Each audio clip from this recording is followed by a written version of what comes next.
Nobody becomes strong by living a life of these. We have to work hard. And the outdoors is one of the best workshops for this, of all workshops. It is the ultimate lab for character. This is the Adventure Sports Podcast, where we talk to athletes, adventurers, and business owners from around the world of adventure sports. Whether you're climbing Mount Everest, starting a bike shop, or getting up off your couch to take your kids hiking for the first time, we want you to have the motivation and inspiration you need to chase that next adventure. The Adventure Sports Podcast is brought to you by Camp Crate, the leaders in fully planned self-guided backpacking adventures, as well as backpacking gear rental. You can check them out at campcrate.net. Y'all think I'm kidding, don't you? But Peak Refuel is absolutely the best freeze-dried meals I've ever had. And I was using them for my personal trips, but then I was thinking, man, more people need to know about this. So now, if you're a listener of this show, you can get 20% off an order at peakrefuel.com by using the code ASP20 at checkout. Try them out and let us know what you think. Hey friends, check out powder7.com, new sponsor for the Adventure Sports Podcast. I've worked with these guys for a couple of years, and two of my sons have bought their most recent pairs of skis there. What's cool is that while they do sell new skis, they also sell previously used demo skis. And these demo skis come with demo bindings, so no need to remount anything. And they are sold for less than half of what you would have to pay otherwise. Great deal, great website, great people. Check out powder7.com. Hello, this is Jordan from Netflix. How may I help you?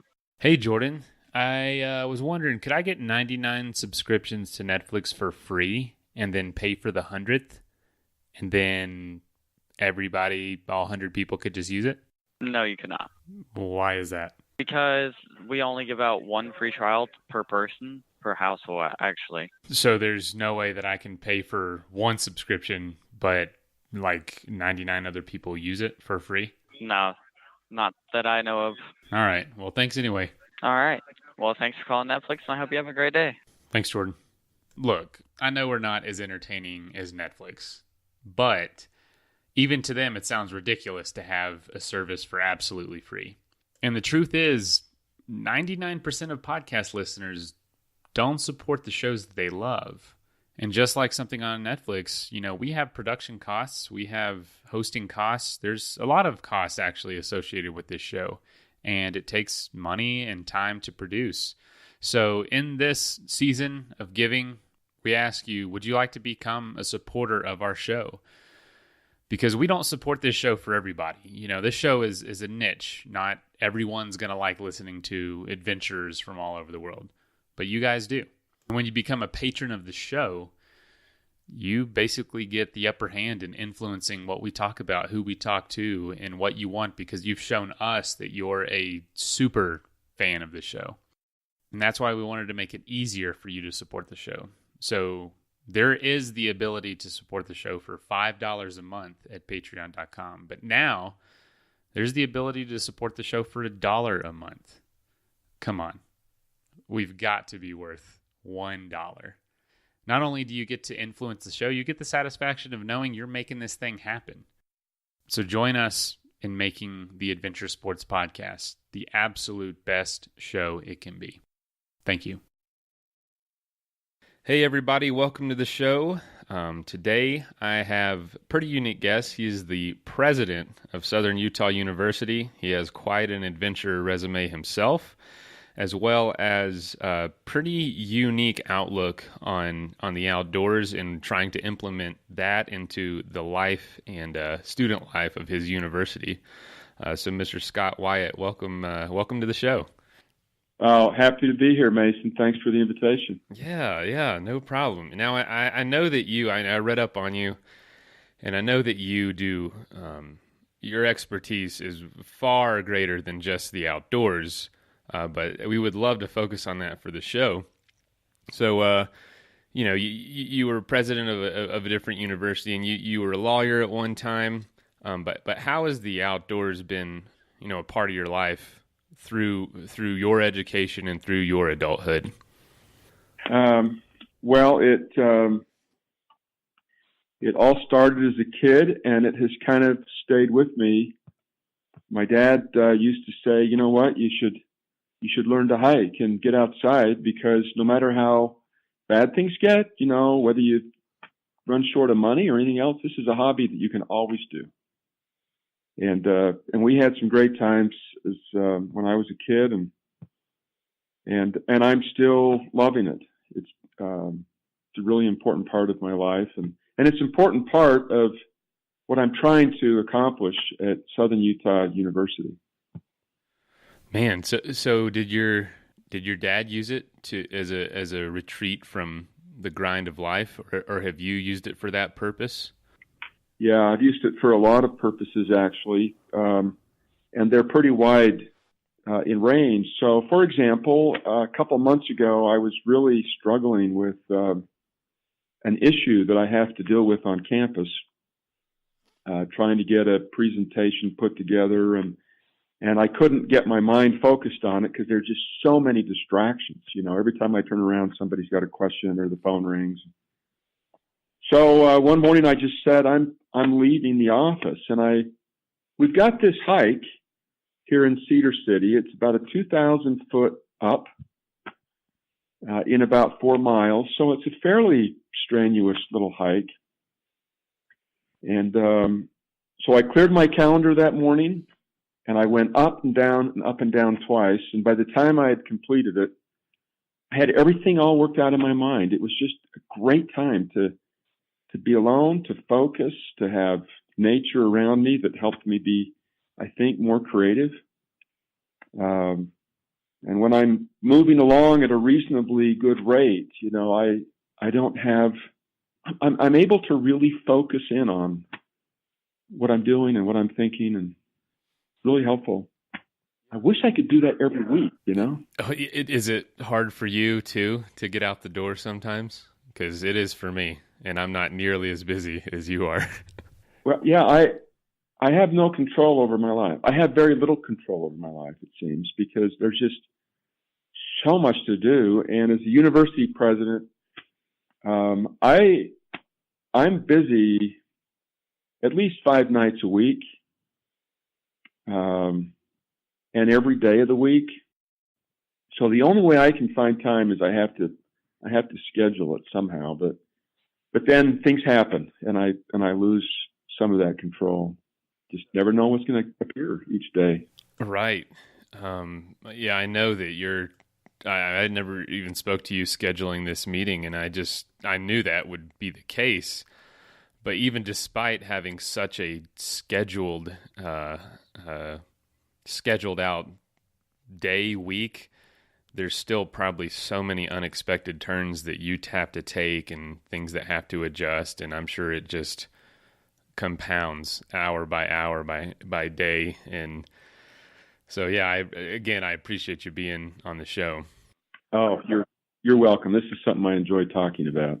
Well, you do use this as a break from your life, and you also encourage that on the university. But before we get into that, you're also an experienced mountaineer. You've climbed some big peaks, Denali, Kilimanjaro, Elbrus. Is that all correct? Right, yeah. Have those skills developed over time as well? And is that something you strive for even today, or was that before you took on these big positions? Yeah, these things develop. I don't think anybody's born a natural in anything except for maybe sleeping and eating. Yeah, I think those are talents we all have. But college kids are good at it. That's right. Throw an event and have food, and you can usually get them. Now, this mountain climbing for me started 24 years ago. Actually, it was 24 years ago because I remember that because next year is the 25th anniversary of my first state high point. And I have 2 left, and I'll have hiked all 50 high points. And I'm trying to think if I could finish the 50th one on the 25th anniversary day. But nevertheless, 24 years ago, my brother and I, Gordy, were talking about hiking the Wonderland Trail. So I'd always hiked mountains and gone on backpacking trips and day hikes, but I had never done anything that was, that really required a great investment of time and learning skills and stuff. And so we decided to do the Wonderland Trail, which wraps around Mount Rainier. And the closer we got to doing it, the more we thought, we can't walk around this mountain without going to the top. So, and that's a challenge. Yeah, so we just went down and bought Freedom of the Hills and started reading it and buying gear, and no experience, no conversations with experienced people. It was just, here's a book, I've read it, I bought all this gear, I think we can pull this off. And we went up to the top and or hiked it and didn't quite get to the top because of different things, and came back the next year and summited. And then just continually learning, just continually learning.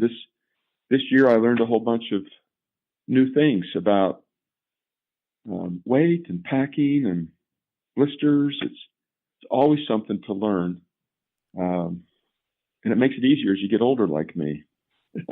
Well, yeah, if you're a learner, you can achieve just about anything. So that first climb, that's kind of that takes some guts, man, because I looked into doing it, and it was a little early in the season, Rainier that is, and there was just so much I didn't know. I'm not much of a mountaineer. Like here in Colorado, you can wear shorts and a t-shirt almost to the top of a 14,000-foot mountain in the middle of summer. That is not the case near the coast, especially Rainier. That is a mountaineering mountain. So did you feel underprepared on that first attempt? Or like, man, we are way in over our head. Yeah, I think it was one of those funny moments. I remember waking up at Camp Muir. We've got all of our gear. Our pack is overburdened because we don't want to miss anything. And get up at 2:00 in the morning, get our things ready to go at 3 a.m. We've got all of our clothes on and we're tied up. We start walking out of the camp and we make it about, 50 yards, and we're overheated. Oh my gosh. Oh, hey, we've got on too many clothes, It was really cold standing there. So it's just from there all the way till now, when it used to be that I couldn't go anywhere with less than 55 pounds. And now I can go for a week to 10 days with less than 25 pounds. Yeah. I was going to say 55 is heavy. Really heavy. But back, 25 years ago, that's what everybody was doing. Yeah. I didn't realize it was that. Yeah, that's right. When you started, that is the case. But yeah, I do a lot of backpacking. I outfit people for trips, and we try to tell them, like, keep it around 30 pounds, even for first timers. And it is really hard still to do for especially when you're new. You want to bring the kitchen sink with you. Yep, that's right. It takes a while to learn what you actually need and what you don't. Well, neat. So, you've done 48. What are the two that are left? Because you did the hardest one. Denali. I've got all the hardest ones done, okay. And I've got all the easiest ones done. Okay, so Florida's out of the way? Yeah, Florida's out of Okay. Delaware. Delaware is actually one of the more dangerous ones because the high point is in the middle of a road. Oh, you stand there, you serious? have to watch the traffic. Yeah, I've got Maine and New Hampshire left. Katahdin and Baxter, and Mount Washington in New Hampshire. Awesome. Yeah, those are fun ones. Those are going to be great. Yeah, I've saved them for the last. I'm looking forward to them. Well, you also did something pretty unique just a few months ago, which was the Grand to Grand Ultra. And that is, it goes from the north rim of the Grand Canyon to High Point in Grand Staircase. It's about 170 miles of running. How different was that than the mountaineering experiences? What was the inspiration? So I have, this is in my backyard, and I love to go backpacking, and I always try to find 1 week each year, at least 1 week that I can take off for 5 or 6 days. And I was thinking about what to do this summer. Missed it last summer. It just didn't happen. And so one of my friends tells me about the Grand to Grand Ultra, and I thought, well, that sounds like a backpacking trip in a hurry. Yeah. So I went out. I actually went out to the site, visited with the producers of the event, and talked to them, and saw the runners coming in. And I just got inspired by this. I thought, well, here's something I've not done before. I've backpacked as far as 150 miles, and I've gone up high mountains, but I've never kind of done it like a race, where you get together with an international community and do a quick backpacking trip together. It was great fun. Had a great time. I've never really been a runner, Mason. I've just been a hiker and climber. And so what this required is that I find a way to speed it up. And there were 3 of us on campus that decided to do it together. The other 2 are marathon runners and a lot younger than me. So I knew that I would be the one slowing us down. But we had a fun time preparing for it. The training was a little challenging for me to get enough time. But there were people from 22 different countries. We were running with guys in kilts.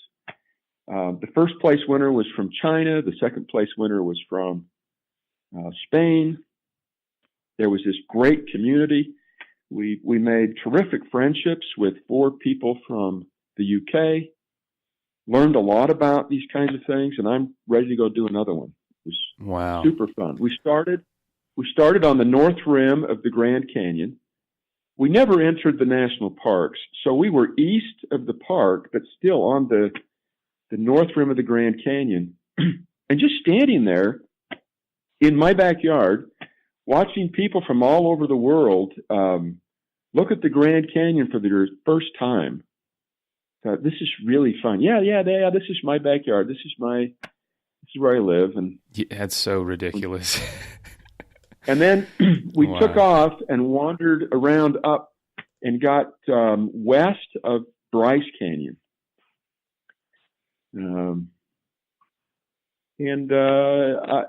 Anyway, it was just absolutely a spectacular time. We did it as a fundraiser for the school. We had students following us along, and they put together a little documentary. And when is that coming out? Because it's not out yet, correct? Not out yet. The trailer's out. You can Google it. If you Google SUU Grand to Grand, you can see the trailer on YouTube. Perfect. I'll provide a link for that. Yeah, and the real movie is coming out the first Monday of December, so that's when they're going to air it. But this is a student program, so I think that they are weaving into this themes that have been really important for me in my life, and they're really important for me as the president of the university with all of these young students, and that is, no one becomes strong by living a life of ease. It doesn't happen. You can be given gifts of things, possessions, items, but no one can give you a gift of character, of discipline, grit. Those are things that we have to build ourselves. And there's a lot of places to earn those kind of character traits. You can develop that learning to play a musical instrument, or being a member of an athletic team, or learning a foreign language, or anything like that. But one of the great ways to do it is outdoors. That pushing yourself to do really hard things that pulls the physical, the emotional, and the mental all together, and creates a reservoir in us of memory of success with challenging things. And then when difficulties come and we get all anxious and discouraged, all we have to do is say, but I've done harder things in my past, so I can do this. Of all the things that I'm hoping the students at my university develop, it's grit. It's grit. That's what carries us through. We certainly haven't learned everything by the time we graduate. We have to keep learning. Absolutely. And we have to keep developing our character. But grit is the most important thing we can develop in our youth. I remember on my first bike trip, we were on the Alaskan highway, my buddy and I, and we were absolutely total idiots. We had no idea what we were doing. We ran out of food a bunch, and it really kind of scarred us because I remember crying one time thinking about key lime pie because we were so hungry, and we were so far from the next spot to get food. And it kind of scarred me, and my wife even makes fun of me now because I tend to way overpack even for day trips, and I don't really have to do that now because we buy from Peak Refuel, and they have these awesome freeze-dried meals. It's lightweight, it weighs almost nothing when there's no water in it, and it's a lot of food. It tastes awesome. So gone are the days of carrying way too much food, and hello to the days where we're only carrying Peak. If you'd like to give Peak Refuel a try, just go to their website, order some food, and at checkout, just use the code ASP20 at checkout to get 20% off. So give them a shot. Do you find it difficult to transfer a grit from something you experience in the outdoors, like climbing a mountain, running a race that's incredibly rewarding? Do you find it difficult to transfer that sometimes back into just life in the sense of things that might not be as exciting to you?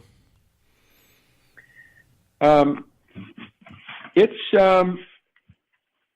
sometimes, but for the most part, it transfers very well for me. I can be sitting in my office thinking, oh, I've got to get this project done, and I'm just tired, I'm worn out. I've got all these things on my mind, but I've got to focus all of my thoughts, and it's going to take me 6 or 8 hours or 10 hours or 12 hours. It's late. How am I going to get through this? And my mind will go back to the time that I climbed Denali, where we hiked all night long, where the temperature with wind chill was 100 below. And I think, you know what, I can do this. I can do this. I have done things really hard in the past. I can do this. And it has carried me through a lot of work and personal challenges in my life. It's been fantastic. I started doing some of my biggest adventures while in college, and I would say that was the most valuable aspect of my education. Was not necessarily the facts that I learned, but it was the principles to live by.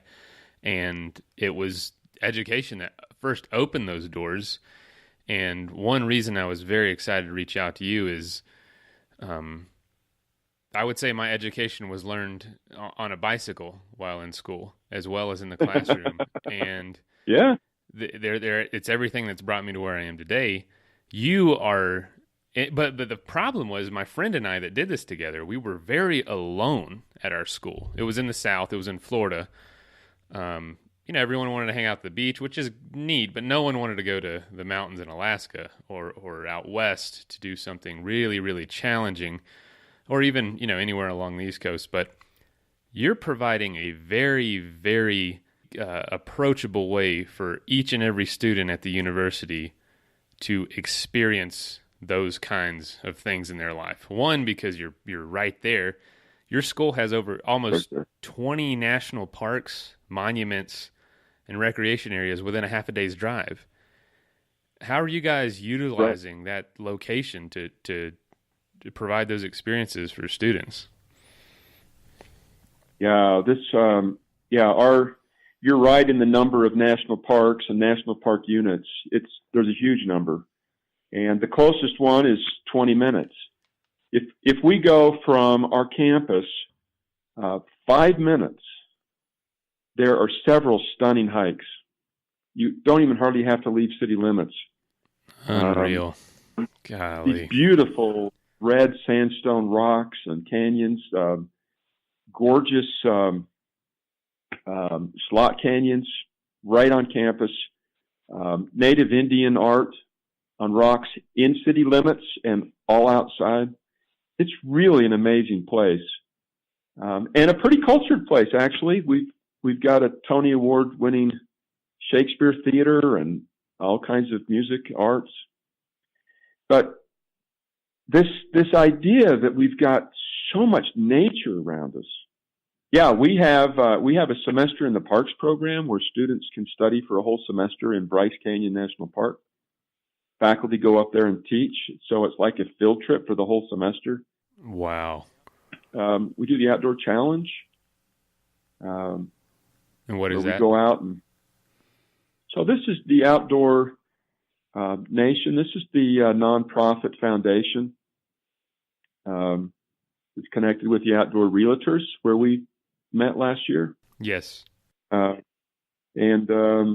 this is a contest among colleges to see who can score the most points and win the national title of most outdoorsy university in the country. And every time we enter it, we win.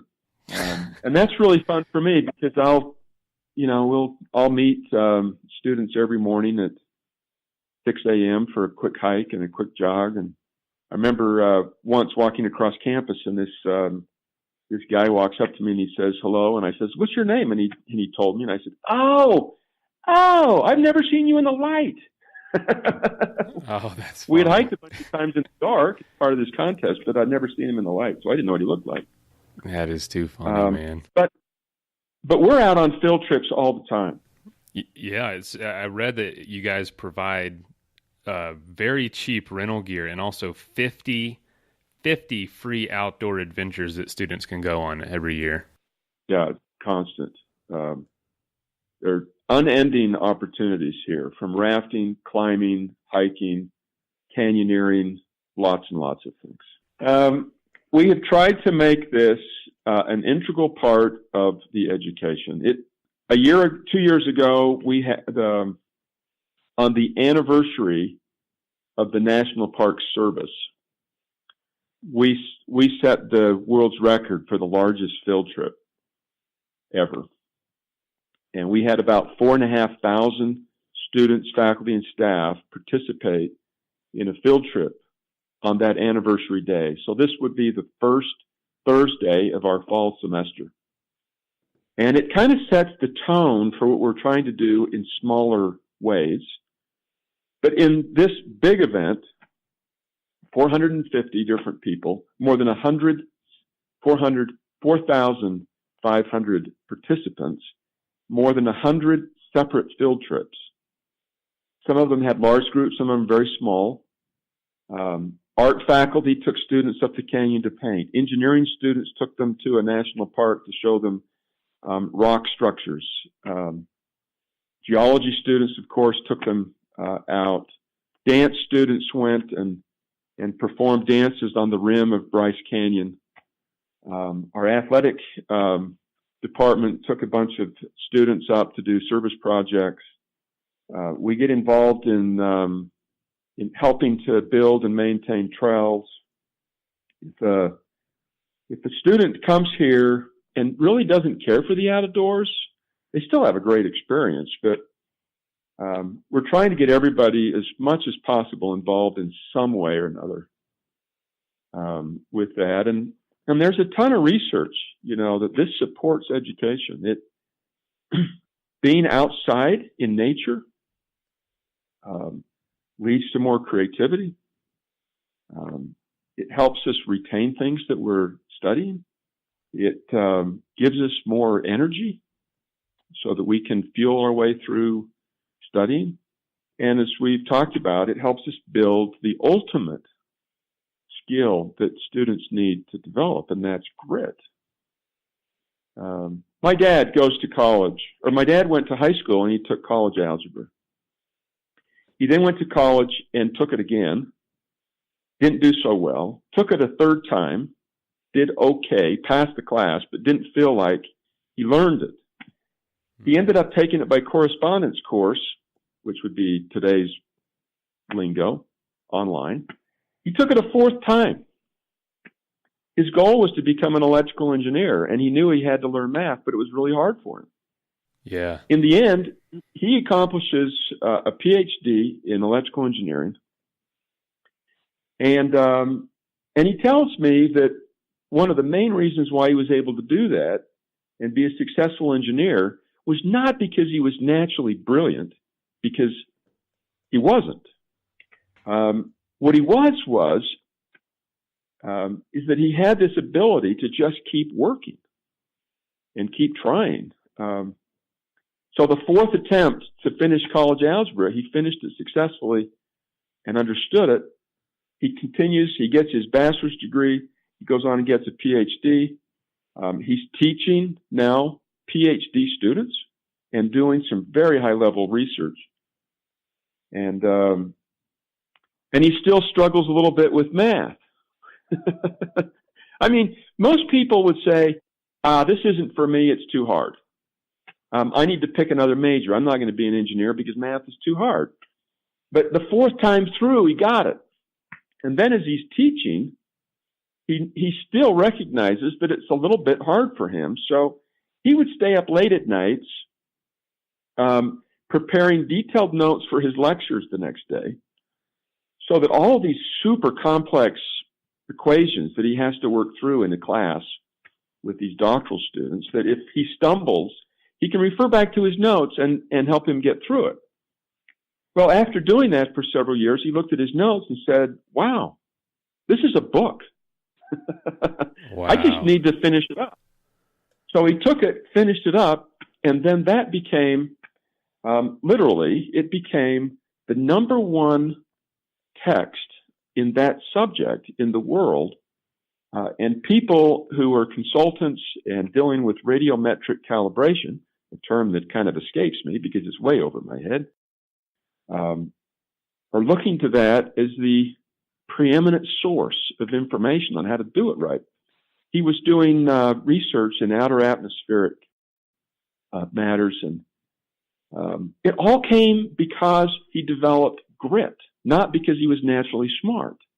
And this is the message I'm telling students all the time. If it's hard, then be happy, because hard leads to strength of character. Easy never does. So for those that everything comes easy, I feel badly for them, because they miss out on this ability or need to forge character in these really difficult times. And I talk about this with students. You know, what do you do when you're on a mountain and you're freezing to death and you've still got a long ways to go and your backpack is heavy and you're going uphill? Do you quit or do you keep going? And the same thing when you're studying for a final exam. Do you quit or do you keep going? Same thing when you're learning a musical instrument. Do you quit or do you keep going? Nobody becomes strong by living a life of ease. We have to work hard. And the outdoors is one of the best workshops for this of all workshops. It is the ultimate lab for character. Wow. Man, that's so awesome to hear from the president of a university. That just was, it was so far from our case in Disneyland, Florida, where I went to school. I felt, me and my friends and I felt so alone in our pursuits. And I remember after that first trip, it took up the whole summer between my sophomore and junior year. And I got back to school and I was so awestruck by the experience that I couldn't even think to focus on class. And I ended up failing a bunch of classes and I had to retake them all.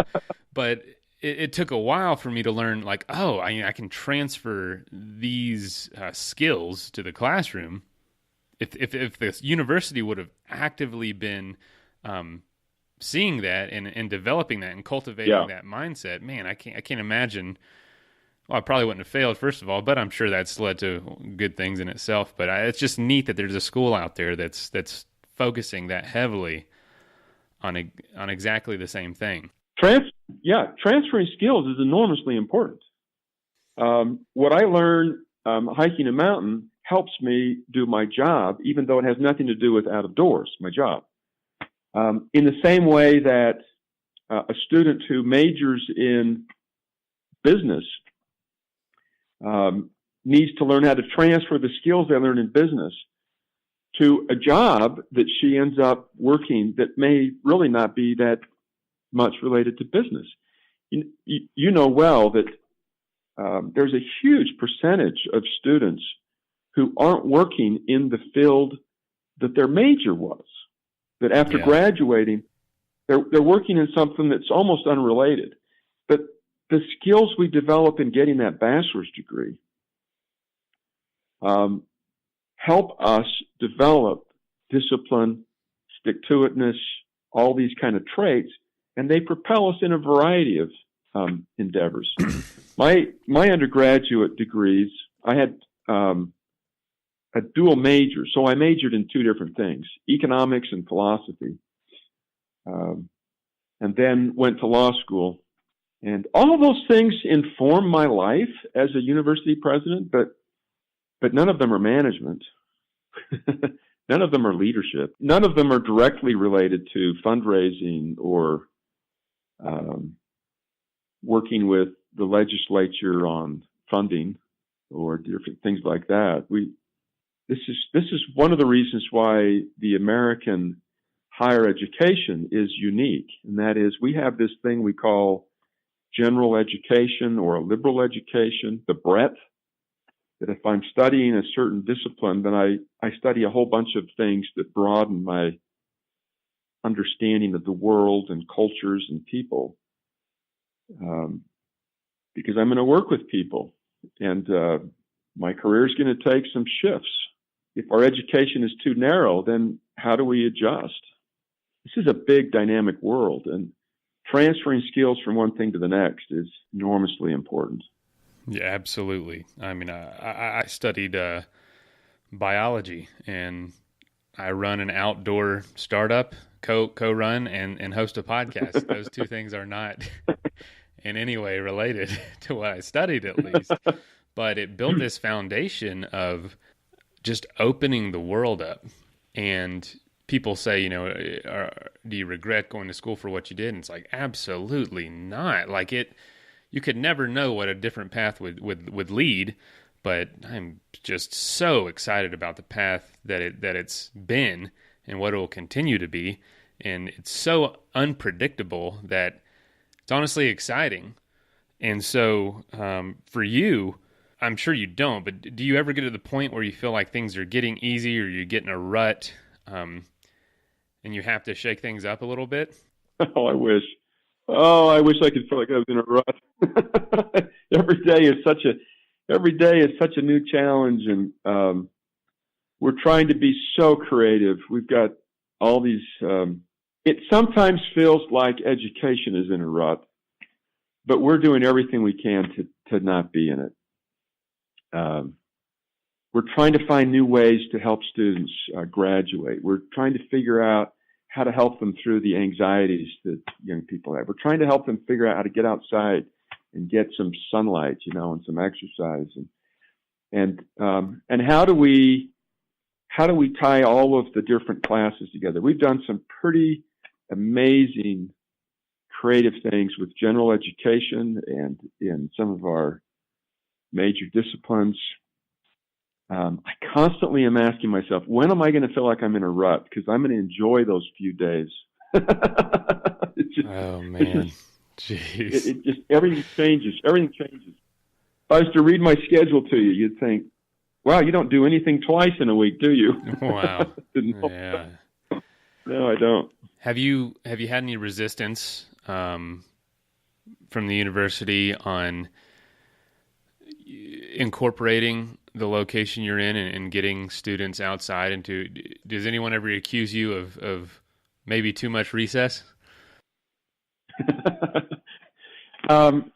You know, we yes and no, the answer to that, Mason. Some people think that any time that we focus on the out of doors is suggesting that maybe we're not quite as serious of a university. That we should be talking about opera and physics and foreign languages and philosophy, Descartes, and all these kinds of things. But all of those subjects are benefited by the out of doors, and we're finding ways to do that. We did, a few years ago, shortly after I arrived at Southern Utah University, we started a major campus-wide effort to build a new strategic plan and pulled in faculty, staff, students, community members. One of the themes that emerged was experiential education, the kind of education that is not just simply taught in a class, but experienced. And another major theme was the out of doors that are around our campus. So it's really been quite easy to pull all this together. And when we announced that we were going to do a campus-wide field trip, where we're going to take a day off and everybody's going to go to the mountains or to the deserts or the canyons, there was just enormous support for that. We brought in dozens of buses and vans, and everybody took off. And I think that the faculty were just as excited as the students were about it, because they got to present their subject in a new way, you know? Yeah, no kidding. Being able to dance around, Bryce Canyon. And if you don't know what Bryce Canyon looks like, please look it up. It is otherworldly. And for you to be in that setting is, coming back to a theater doesn't compare. No, it doesn't really compare. You've got the greatest amphitheater in the world. Exactly. And, yeah, exactly. The executive director of the Bryce Canyon Association, Gail Pollock, is fond of saying that Bryce Canyon is the eastern campus of Southern Utah University. So it's funny. We take every opportunity we can to get up there, and we have a little facility in the park that we have access to as often as we want. Just spectacular. But you talk about majors. I sit here now and I think, I wonder if I should have majored in outdoor rec, but my whole life has been a major in outdoor rec. In some ways. Right. The Adventure Sports Podcast is also brought to you by Powder 7 Ski Shop. Powder 7 is Colorado's premier homegrown and family-owned ski shop. Online at powder7.com, they offer a huge selection of new and used ski gear, plus full tech and boot fitting services at their shop in Golden. With personalized customer service, they set up skiers from all over the world with perfect gear. From brands like Kesley, Rosignol, Black Crows, and Head, Powder 7 is all skiing all the time. So check out powder7.com to learn more. Now, back to the episode. So what exactly is next for you? What's on your agenda with the university and then personally, outside of the high points? That's a really good question. This year was my Grand to Grand ultramarathon, 6-stage self-supported race. It was actually my first race. I've not run an organized 5K before. Wow! What a jump! Yeah, what a jump! Go big or go home, right? Amen. That's what I'm talking about. For a guy that I'm 2.5 years from 60, and a year ago, I thought, well, hey, maybe I should do this race. So I don't know everything that will come, but my plan is to make sure that I remain active and to make sure that I bring students and family and others along. I've got a few more mountains to climb, and I've got big ones, and I've got a few more rivers to canoe down, and I've got a few more trails. Right now, trails are my favorite thing. I just love to get out and go for a long hike. Short hikes early in the morning that are steep and require a lot of effort. So I don't know exactly what's next, but something interesting will pop up. You know, you guys are obviously leading the charge with being the winners of the Outdoor Nation on campus, and you know, you're kind of dubbed the University of the Parks and the most outdoorsy university in the country. Do you think that other schools, maybe in beautiful locations, are underutilizing just what they have to offer? And is there something that you want to do about solving that? Yeah, I think there's a lot of schools that are underutilizing it. We can't separate ourselves from the place where we are. And every place has something wonderful about it. And the more we take advantage of the world around us, the more rich our lives become. You know, we get out, we get to experience life on multiple dimensions instead of just one or two, and we get to learn subjects in multiple places, not just from one perspective.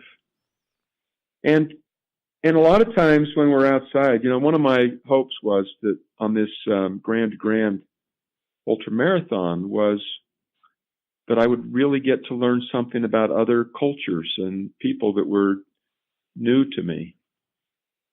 Did that happen? Yeah, it really did happen. So I can give you an example of that. When I go backpacking, I always if I take a tent, I usually don't, but if I think there's a lot of mosquitoes or a chance of rain, then I might take a light tent. But if I take a tent, then it's a one-person tent because I like to have some quiet time by myself and don't want to listen to snoring. So when we did this Grand just a couple months ago, one of the things I was sort of nervous about was that we were assigned tents, and I ended up in a tent with 4 people from the UK, 2 men, 2 women. And I'm thinking, I'm going to have to change my clothes in my sleeping bag, and it's not a big sleeping bag. And I'm going to have to listen to people snore and got to share all this space with everybody else. And I'd like to have my nights alone where I can just be quiet and think. But what do you know? That became the highlight of the whole trip for me, was developing these friendships and talking to people and learning about other people. That was really spectacular. Southern Utah University has partnerships with a number of universities around the world, and in particular in China, we have some very important relationships. So I end up going to China once or twice a year, and if possible, and it happens about half the time, if I'm there for a week, you know, I'm entitled to one day off, right? Aren't I, Mason? If I'm in another country for a week. Yeah, come on. You deserve that. Am I entitled to like a Saturday off or something? Mm-hmm. And our friends over there will take me to a mountain, and we'll go hike some mountain. One of my goals is to hike the 5 sacred mountains in China, and hopefully by the time I'm done, I'll get those completed. We've done a couple long hikes. The United Kingdom has a lot more interest in walking than we do here in America. There's all these long trails, and I've enjoyed walking Hadrian's Wall and the Wainwright Coast to Coast Trail, walking holiday. Yeah, I mean, it's probably frustrating every time you go somewhere because it's like you're just scratching the surface, and Yeah, if you can keep doing it and living longer, you got a better chance of coming back. So yeah, exactly. Yeah. Man, that sounds exciting. Like the position you're in and what you're doing to make the outdoors, cultivating a passion for it in your students. Yeah, is there anything else you want to share with people about, what you've learned, how you've incorporated into your own career? And we do a series called Life Outside the Box for people who have built careers around the outdoors. You haven't done that directly, but it has absolutely been a part of your development, and I guarantee your success, your passion for this kind of stuff. You're obviously passionate for it, and it seems like you get a chance to talk about that, or want to talk about it every chance you get. So yeah, is there anything else? Yeah, we should always seek out opportunities to do things that are hard. And why not do it in a place that delights the mind and is beautiful, with fresh air? Why not do that? Why not, if we're trying to learn something or think through a problem, why not take it outside? A lot of times I'll be on a long day's hike and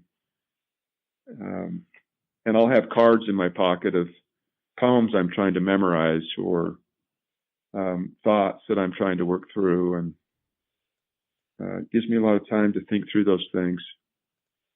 We have a Shakespeare festival here, as I mentioned, that won a Tony Award, and so I didn't grow up loving Shakespeare. That was something quite different to me, but I've become, through the exposure to it and getting to know the actors well, and seeing some of the really neat lines in a lot of the plays, I've really learned to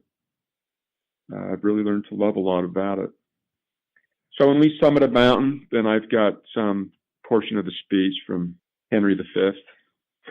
Everybody's because my pockets are full of all these things that I'm trying to learn and to memorize.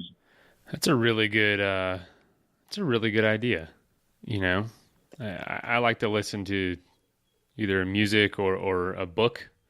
I love listening to John Muir while I'm outside.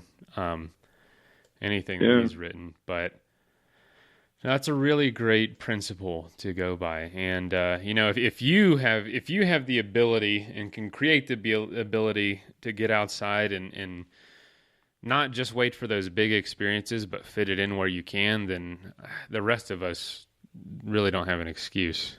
Yeah. And I'll give you my favorite line of Henry V. Yes. And I could do a much longer piece of it, but I'll just give you the closing part. And if it would have been written today, it would have been more gender neutral, I'm sure. But it goes like this: and gentlemen in England now abed will think themselves accursed they were not here, and hold their manhoods cheap whilst any speaks that fought with us upon St. Crispin's Day. And then I always change the words, if it's Labor Day, gentlemen in Cedar City now abed that hiked with us on Labor Day. Unfortunately, too many of us don't take advantage of it. Mason, we have, I'm getting on a small tangent, but we have students from 60 some odd countries around the world at our university. And it always amazes me when a student shows up, whether she grew up in Beijing or perhaps Hong Kong or New York City. And when they get to Southern Utah University, they see stars for the first time in their lives. Can you imagine that? Holy cow. That it makes perfect sense, but I never would have thought about that. You can't see them. You can't see them in these big cities. They've never seen stars in their life. That is unbelievable. And they've never seen snow in their life, or they've never seen sandstone, or we go outside and they're a little bit scared about the animals that are more scared of us, of course. Stars, just something as simple as seeing the stars. Golly. And honestly, y'all are one of the best places in the entire country to see that. So good for them to be there. Yeah, one of the best places of all are between where I live and where you live. This whole vast region of pretty good for that. Well, Mr. Wyatt, I appreciate you being on the show.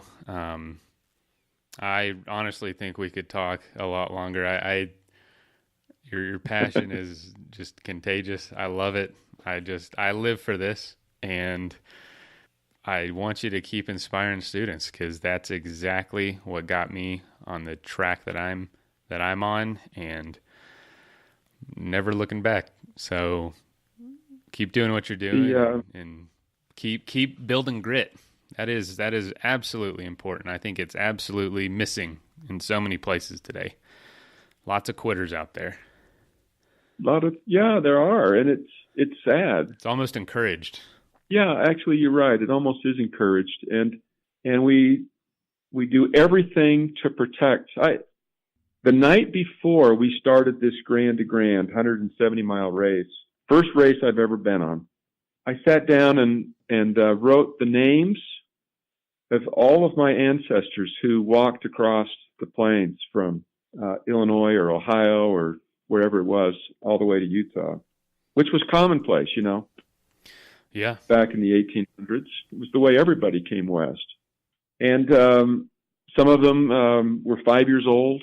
Got a great-great-grandpa that was 5 years old and walked all the way, thousands of miles. And today, that would be considered child abuse.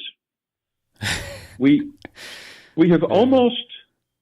I had ancestors that lives were in jeopardy because they got caught in early storms, in the wild, stormy reaches of Wyoming, and but for being rescued, they would have not made it. But they developed a strength that people don't necessarily develop today, and partly because we've tried to make our world so sanitary, so safe. Nobody fails, everybody wins, and we just don't develop strength of character that way. We just can't do it, and so I think that's contributing, this overly sanitized, overly safe, secure. At universities, we sometimes call them helicopter parents, that are always making sure their kids are taken care of. That was a term when I was in school as well. Yep. We have a new term, and it's called lawnmower parents. Ooh. So instead of just hovering, they wipe out every obstacle.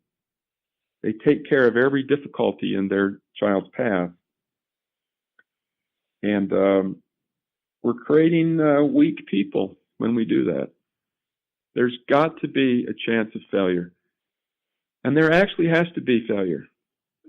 Because we learn more from our failures than our successes.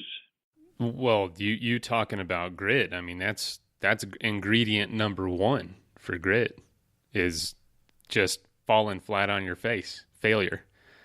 And it took a long time for me to learn that failure is absolute fertilizer for growing my dreams. It is not It is not opposed to it. It is absolutely in conjunction with it. That's a great line, Mason. Failure is fertilizer. I just worry about all of this. The incidence of anxieties and depression seems to continue to grow. Why do you think that is? Because you get to see that. I agree, and I've heard it from other people that are looking at our generation and saying they're smart and have learned a lot quickly, but they're also incredibly fragile. Suicide rates in adolescents are up, shockingly, scaringly up. The number of students that go to college. I was talking to a psychiatrist who works at a medical school at a university. And she said that more than half of the medical students have seen a mental health provider on a one-on-one session. You would think that medical students would, be used to tough environments, and but we're not. We're in some ways we're quite fragile. We need to find opportunities to put ourselves in a little bit of risk of failure that requires us to work hard, forces us along the way. It's the most important thing. My dad, we talked about his experience in studying math. He told me that he had a friend that math came easy for. All of the subjects at school came easy for him.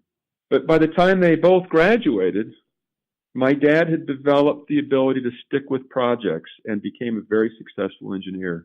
And his friend had never developed the ability to stick with projects and struggled and never actually became very successful because of that. He was a reasonably successful person, of course, but you give him a project that took 2 or 3 years and he just couldn't do it. He couldn't stay on it that long. We keep wrapping around, Mason, to the same thing. We live in a particularly difficult time of life where I can get in a car and drive to my work. All of my clothes are built for the environment I'm in. I don't have to spend any time outside. When I was growing up, there was no air conditioning in cars, At least we had to be miserable when we were in a car. Right.